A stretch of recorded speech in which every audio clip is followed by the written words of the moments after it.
Hello and welcome to KCRAR's 2020 holiday party. I'm Bobby Howe, your 2020 KCRAR president. And I'm President-elect Tony Conant. We're here today with Andrew in the Hey Hey Club, and he's going to tell us a little bit about J. Rieger's and the cocktails that we're going to be drinking tonight. Yeah, thank you very much. So my name's Andrew Olson. I'm the beverage director for Jacob Rieger and Company. We are downstairs in the Hey Hey Club, in the basement of the distillery. And we're going to cover a few things today. A little bit is going to be kind of about the history of the brand, talk about like where we came from, pre-Prohibition, starting in 1887, working our way up to Prohibition, kind of talking about what happened in between Prohibition and the kind of relaunch of the brand that happened around 2009. After that, we'll cover some of the ingredients that we're going to be using as far as the cocktails that we're going to be making today, and kind of go from there. So just kind of going into the history of the brand itself. So if you are familiar with the area and you're familiar with downtown, the distillery actually used to be located on the west side of downtown in the West Bottoms. So if you know where the Livestock Exchange building is on Genesee, directly across the street is the campground. It's a kind of restaurant bar located on the original plot of land where the distillery used to be.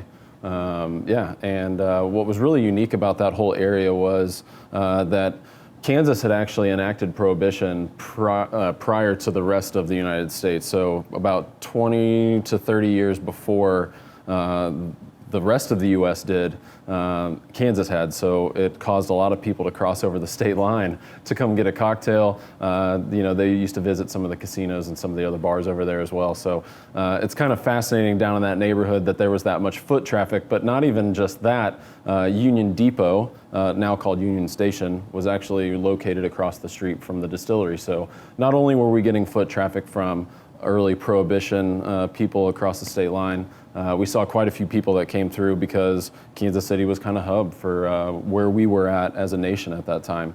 There was plenty of livestock movement around that area. Obviously, with the Livestock Exchange being across the street, that was a really prominent kind of commodity moving through the area.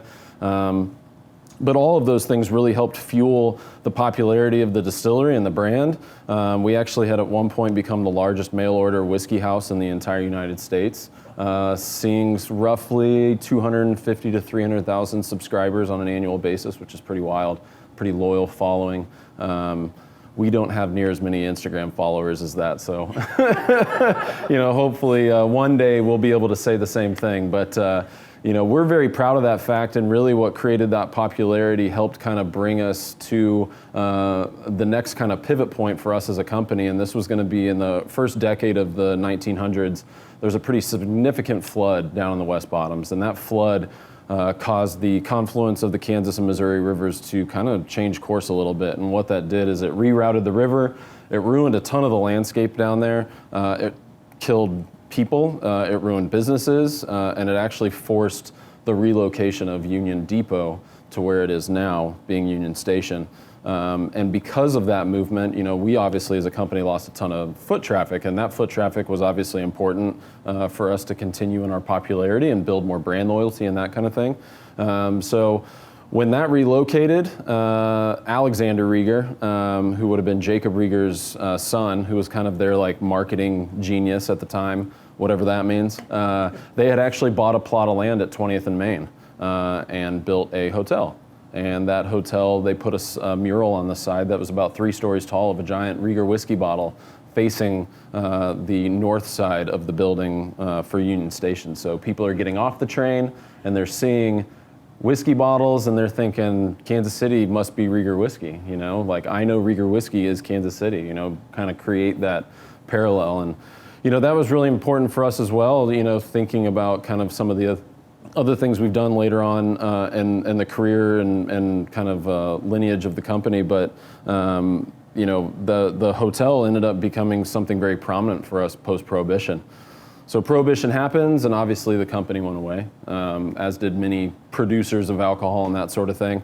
But thankfully, fast forwarding to 2008, 2009, Ryan Mabey, one of our co-founders, he actually had discovered he was in the middle of trying to negotiate a lease for opening up his basement bar Manifesto in that same building.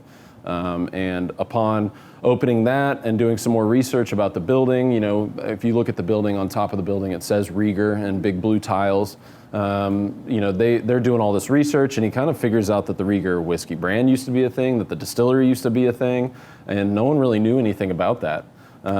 He was only able to see a lot of that stuff by looking at old pictures from the Kansas City Star of other things, and the mural just happened to be in the background of that shot. So he started putting pieces together, doing a little investigating, and discovering that Jacob Rieger and Company used to be a thing. That mural still stands somewhere today, doesn't it? Or you guys have replicated it, right? I was going to say, I feel like I've seen that, yeah. He actually got it repainted and redone, and actually, if you look close enough, it says established 1877. He was actually off by a decade. It was 1887. It's math. That's math. Exactly. Probably drinking whiskey. Whiskey math. We'll call it that. I Yeah, like I that like whiskey that. math. Exactly. And so, they're getting ready to not only open this bar, but, just about a year later, the restaurant that was on the first floor exchanged ownership, and Howard Hanna, the executive chef and co-owner of the Rieger Hotel Grill and Exchange, had opened. And when that happened, now there was a restaurant with the Rieger name. Prior to that, it was called 1924 Main, which is the address, quite original. Very creative, yeah. Whiskey. Yeah, whiskey again. Yeah. Exactly. But what was really interesting about that thing was that Andy Rieger comes into the picture at this point. So Andy Rieger's father had actually recently been diagnosed with cancer and had passed away. And one of the things that he had proposed to Andy is to head back to Kansas City, just to be there for the launch of the Rieger restaurant, to meet the owners, kind of thank them for extending the legacy of the Rieger name, kind of deeper into the food and drink scene. And when Andy showed up at the restaurant, he's meeting Howard and he's meeting Ryan, and Ryan's like, hey, I got this idea. I think it'd be really cool if we brought this brand back. I don't know what that means, but I'm throwing it out there. And Andy's like, cool. If you need help developing a business plan, or if you need help, finding investment or anything like that, I'm more than willing to help. But other than that, I want nothing to do with it. He's like, I've got an investment banking job down in Dallas. He's fresh out of college and getting deep into his career and becoming quite successful. He wanted nothing to do with it. Fast forward, though, some more conversations have happened. Ryan has introduced Andy to some of the potential partners in the company, one of which being Dave Pickerel, who's the former master distiller at Maker's Mark. He actually created another brand, or partnered with another brand called Whistle Pig Whiskey, which I'm sure some of you are familiar with as well. Yeah. Don't they have like a pickle whiskey out right now?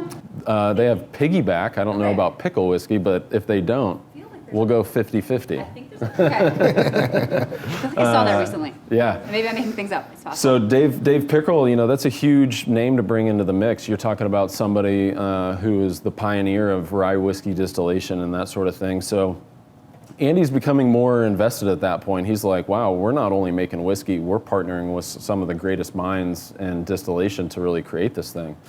Move forward to October 2014. This would have been young 25-year-old Andrew Olson, myself, bartending at the Rieger restaurant at the time.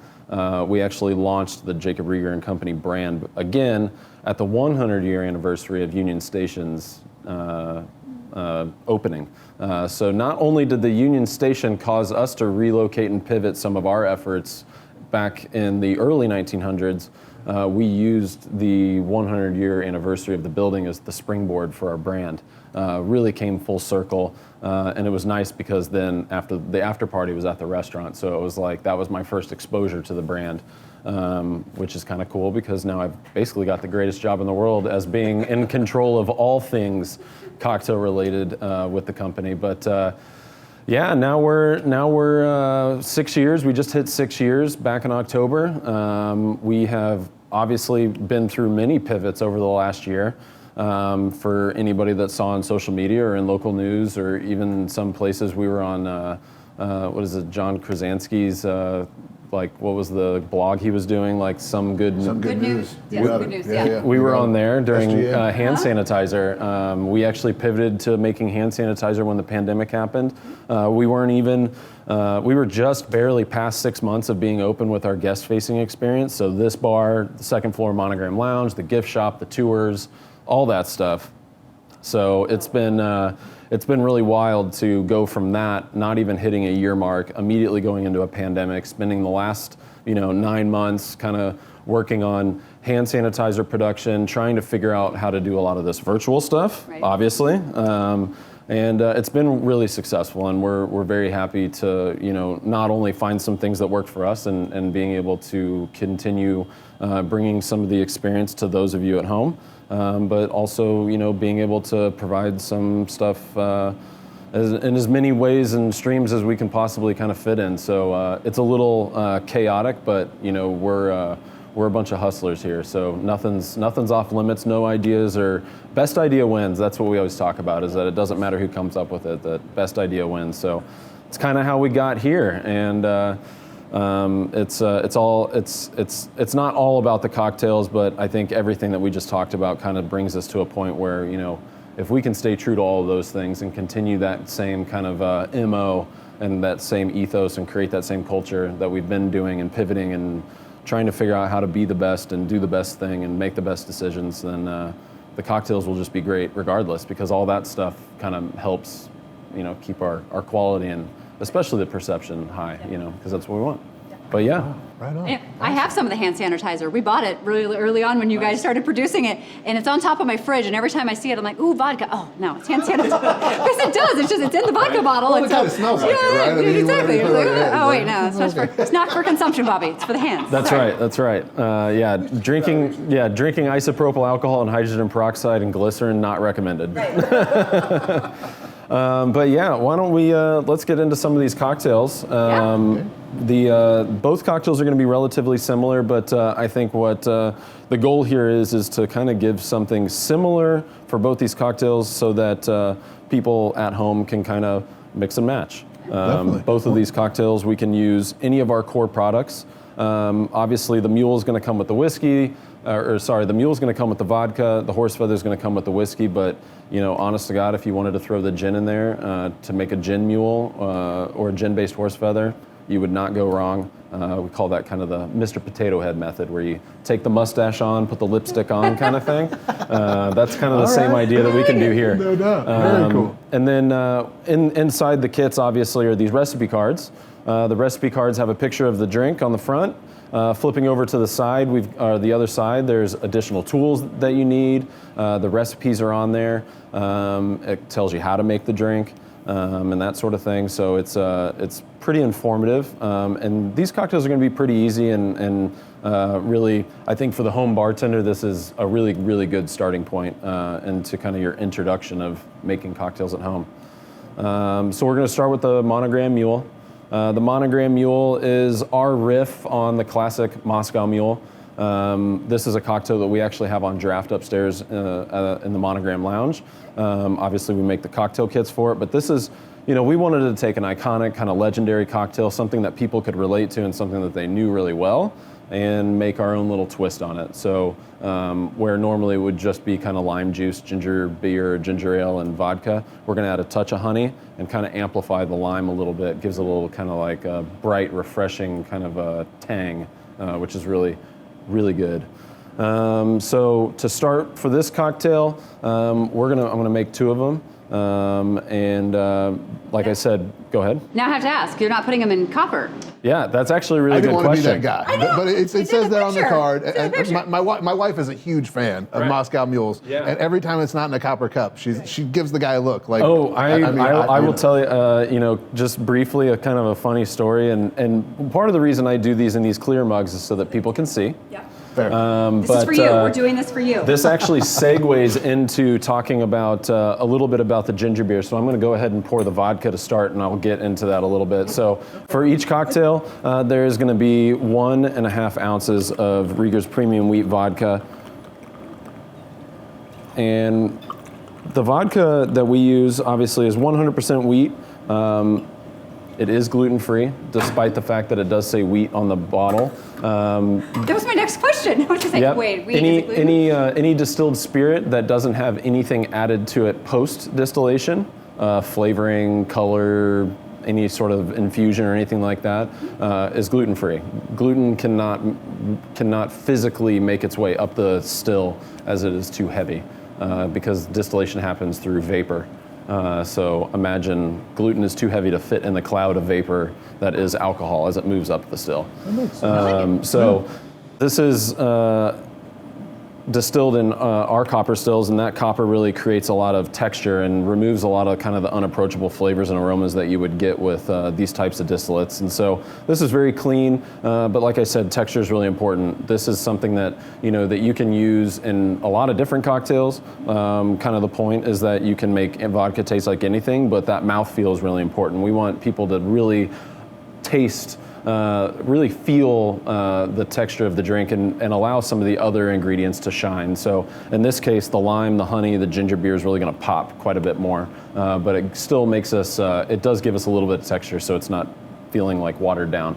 And you mentioned the ginger beer, and I noticed on Yes. both of our cards, it calls for cock and bull ginger beer. Yes. Yeah. Not just any ginger beer. Yeah. Is So that this kinda- the one that everybody needs to go get, Yes, or is so it? this kind of goes to your copper mug thing. So Okay. Cock and Bull Ginger Beer was a brand, or was a bar rather, on Sunset Boulevard in Los Angeles, and they used to develop they had their own ginger beer in-house.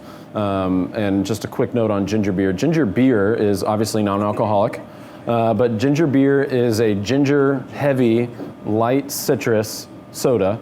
Ginger ale, also non-alcoholic, is a citrus-heavy soda with ginger flavor added to it. So Okay. heavier ginger, less citrus with the ale, more ginger, less citrus with the beer. So you get a lot of more dry, kind of spicy characteristics with the ginger beer.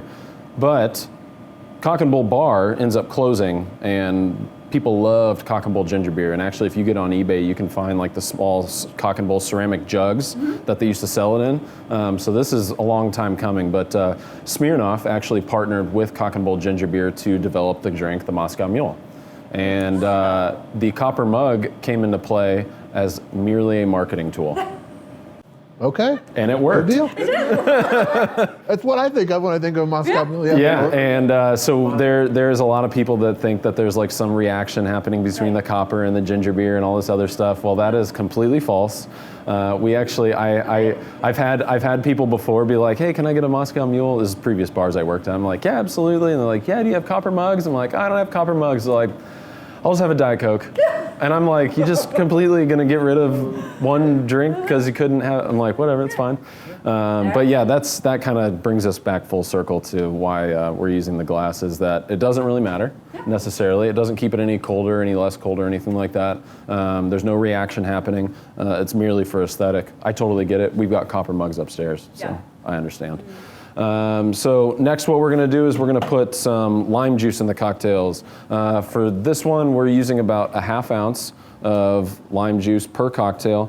And I am gonna hand squeeze this. You notice that I am cutting this fruit. I'm not pulling juice out of some random plastic bottle. It's really important that we use fresh all the time. That will make all the difference in the world when making cocktails at home. Invest in a hand juicer, it makes life a lot easier.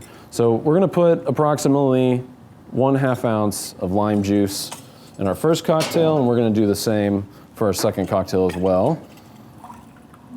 And with the lime juice, we need to balance that out. Typically what we do when we balance sour in our cocktails is we equal it out with the same volume of sweetness. So in this case, we're gonna be using some honey syrup.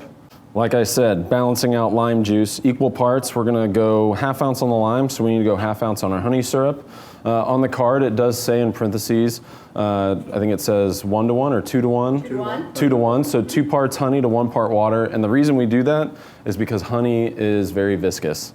So in order for us to be able to pour it and kind of use it in the application that we want to, where we're not shaking or stirring, we want it to be a little bit thinner. So we do dilute it with a little bit of water. You'll notice I've been using a jigger. Something about measuring devices at home is that measuring spoons work really well. 1 tablespoon equals 1/2 ounce. So if you don't have a jigger at home or anything like that, easy fix. What if I don't have one of those rinsers? Well, that I can't help you with. Like, oh, that would come in really handy. Yeah, no doubt. So yeah, we've got our honey, we've got our lime, we got our vodka, and now we just need to add our ginger beer. So what I'm going to look for is I'm going to top this cocktail off to about halfway. I believe on the card it says approximately, or might give a definite of like 2 to 3 ounces. 3 ounces. Yep. So I'm guessing this is going to be really close to 3 ounces. I know that this cup is about 10 ounces, and I have already put in 2.5 ounces of liquid, so I'm guessing that's going to be pretty close. So, Whiskey Is math. that whiskey math? Whiskey math. all right, so adding a little bit of ice, and you'll notice the cocktail completely mixed. As soon as we put in that effervescent ginger beer, it really starts to kind of agitate everything. But we should be able to just top this off with some ice I love the color. No doubt. and garnish. So as far as garnish goes, what we like to do here at the distillery is it's kind of all about functionality. So you'll notice on the card it is a lime wheel. That lime wheel is intentionally supposed to be the aromatic part. The flavor of the lime is already in there. So we want the kind of aromatic properties of the lime and the peel to be right on top. So we're kind of just resting a lime wheel right on top, just like the picture. And right. Nailed it. So we've got those. This is going to be our Moscow, or our Monogram Mule, rather. Pretty easy to make, and equally as easy as our next cocktail. And the next cocktail being a regional kind of classic, something that comes out of Lawrence, Kansas, called the Horse Feather. This was the cocktail that we associate most commonly with our Rieger whiskey brand, the Kansas City whiskey. This is probably the most popular cocktail here in the building. It's one of the most popular cocktails that's been in existence in my lifetime as a bartender. We have served tons of them, and by tons I mean thousands and thousands, probably tens of thousands of horse feathers ever since I've been bartending. It's pretty wild. I've never even heard of it before today, No, me and I'm neither. like, Honestly, yeah, no, this is same like- here, same here. obviously I don't go to bars, so there's that. At first look, this is going to be very commonly just a whiskey and ginger beer, or whiskey ginger. But what we do is we try to amplify it a little bit by adding the bitters on top, which really kind of elevates that toasted, like barrel baking spice characteristic that we get in the whiskey. It really kind of helps just bring the cocktail from good to great, which is what we want. That's one of my favorite things about the Rieger whiskey. Is just the taste of it is Yeah. unlike any I've ever had. Yeah, they call it so the Prohibition, right? Yeah, so this whiskey is going to be what we call a rectified whiskey, and rectified means is that we're affecting some of its flavor, its color, by adding a little bit of fortified wine, and in this case it's Oloroso sherry. Specifically a 15-year Oloroso sherry from Williams & Humbert. It's a bodega in Spain. We actually imported it here, and just under 2% of each bottle is this 15-year Oloroso sherry. So it's a semi-sweet fortified wine from Spain, lots of caramel, fig, raisin characteristics to it, but it also adds a little bit of texture. Again, we're kind of talking about that mouthfeel, and it's really important with cocktails. We really want we want people to know that they are drinking something, that there is a little bit more to it than just the fact that it's booze. But this is a blend of rye, light corn, bourbon, and some of that 15-year Oloroso sherry. So coming in at 92 proof? Yep, 92 proof, so 46% ABV. It's a little bit higher than normal, but we're still under that 100 proof mark, so it's not too high octane. Yeah, this is a great whiskey, especially for this cocktail, and the ginger beer, the whole bit just really works out well. So we are using 1.5 ounces of Rieger's Kansas City whiskey per drink. This cocktail is actually even easier than the Monogram Mule, and it looks, in my opinion, a lot better too, because it's going to have this nice kind of little sunset, kind of ombre look to it. So we've got the whiskey in there, and really next is just going to be putting in the ginger beer and then floating some bitters on it and garnishing it. So back to the cock and bull. We actually use cock and bull in both of these cocktails are on draft upstairs, and we make cock and bull here in-house in partnership with Cock and Bull.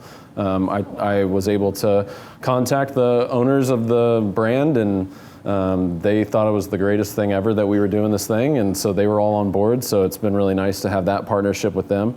We're looking for closer to 4 ounces of ginger beer on this one, as we have not added any lime juice or honey or anything like that.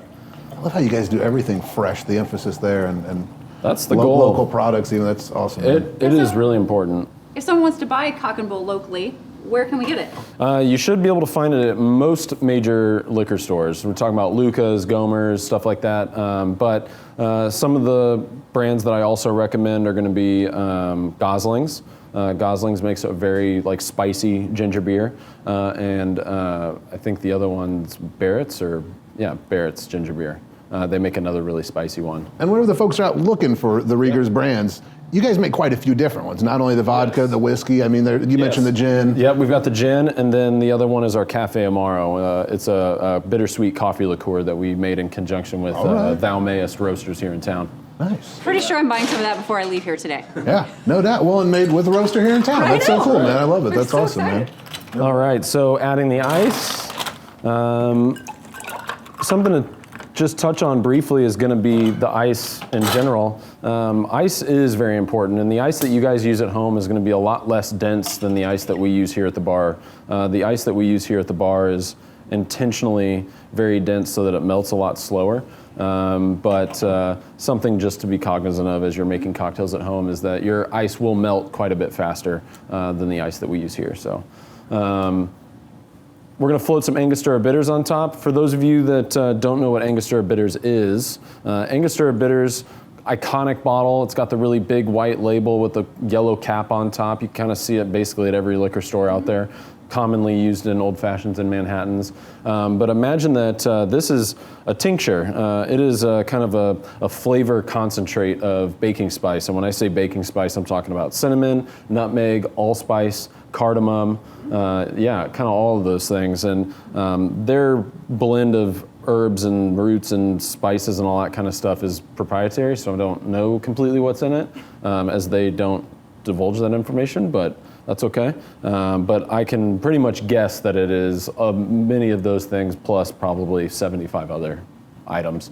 But this stuff is it's like the Colonel's recipe. They keep that on. It's like bartender's ketchup, man. You can put this really in anything, and it will help in some ways create some balance. It is slightly bitter, but it does have quite a few layers of spice and that sort of thing. So in the kits, it's going to come in a kind of a dropper bottle, something similar to this. If you use the rubber nipple on top and just make sure that the eyedropper is completely full, 2 full eyedroppers should be enough to float enough bitters across the top. For us here, I'm using the bitters bottle and just kind of dashing it on the top to create that extra layer.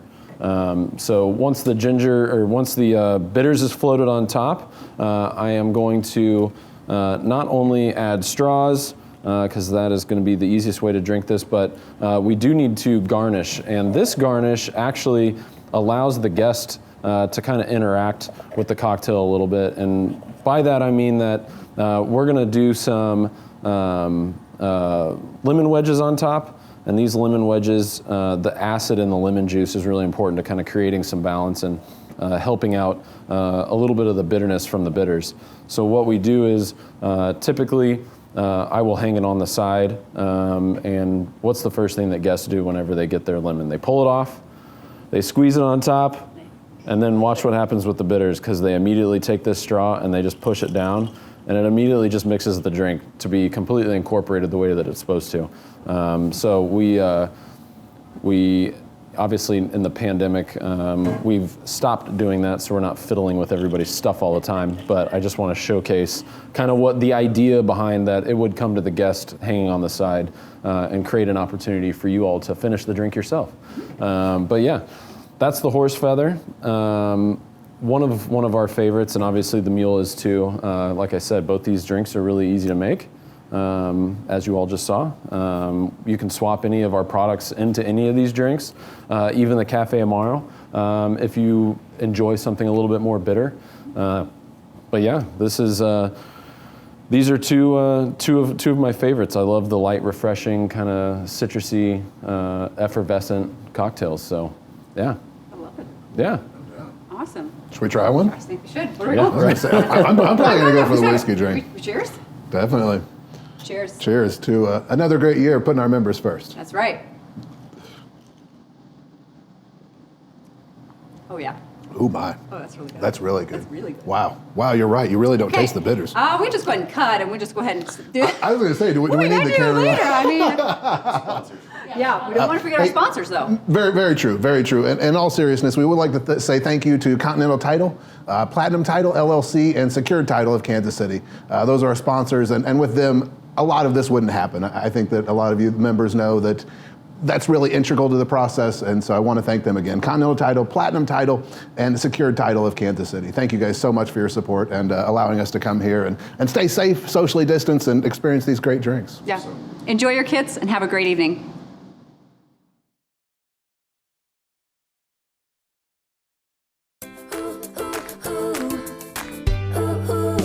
Get grooving, let's get moving. Thanks for choosing Continental Title Company. ctitle.com.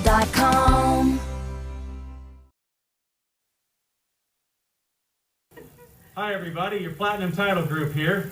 Just wanted to take a minute and raise a glass to each and every one of you and congratulate you on a fantastic but a little weird 2020, and also wish each and every one of you a Merry Christmas and a Happy New Year.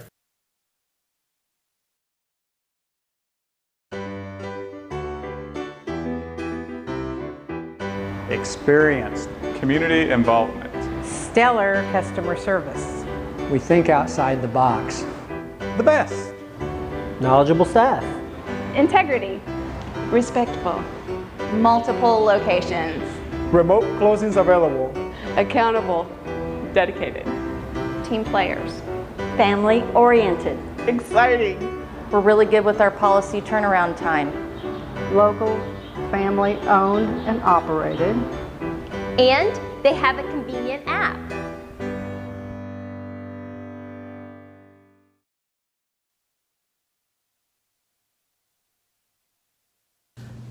Hello everyone, I'm Natalie Hill with First American Title, and we are here today to show you how to make a peppermint hot cocoa bomb. I have with me Katie, Megan, Hannah, and Ryan. Take it away, Katie. Alright, first we start with this fancy little silicone mold. Get it on Amazon, $10. Melt your chocolate, put it in the mold, or you can just use an ornament wrapped in saran wrap and dip it in the chocolate. Stick that in the freezer for about 1 to 2 hours, and then they should be good to go. Alright, once you pop the chocolates out of the molds, you're going to fill 1/2 with some hot chocolate. We've got marshmallows, and then we have peppermint crushed candy to go in the middle. After that step, After that, you're gonna you're gonna take both of your molds and you're gonna put them together. And then you're gonna put it together with some chocolate icing. And then your last step is... And last but not least, you'll use melted white chocolate and drizzle the exterior. And you'll add some more peppermint crushed candy on top. And there you have it. Thank you for joining us, and happy holidays from First American Title. And don't forget to have a bomb!